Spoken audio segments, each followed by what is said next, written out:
বিয়ের যোগাযোগ ঠিকমতো হচ্ছে না, বিয়ের সম্বন্ধ আসছে কিন্তু ভেঙে যাচ্ছে।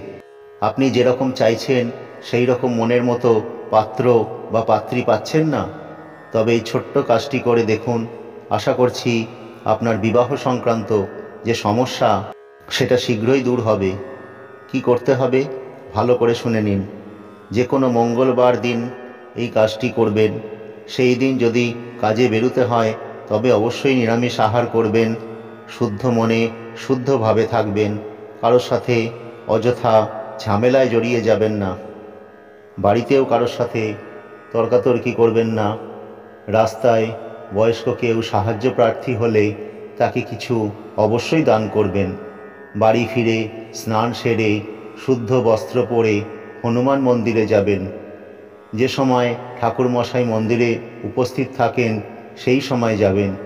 যাবার আগে বা আপনি তারও আগে দুটো জিনিস কিনে রাখবেন, একটা লাল মোমবাতি আর একটা হলুদ লাল মেশানো সুতো। আর যারা ঘরেই থাকবেন তারাও সন্ধ্যায় মন্দিরে গিয়ে ঠাকুরমশাইকে দিয়ে হলুদ লাল সুতোটা পুজো করিয়ে নেবেন, নাম গোত্র সহ। জোড়হাত করে হনুমানজির কাছে আপনার মনের কামনা বাসনা জানাবেন। তারপর ঠাকুরমশাইকে দিয়ে ডান হাতে ওই সুতো ধারণ করে নেবেন। আসার সময় মোমবাতিটা মন্দিরে জ্বালিয়ে চলে আসবেন, পেছন ফিরে আর তাকাবেন না। এই কাজটি করে দেখুন, অনেকাংশে উপকার পাবেন।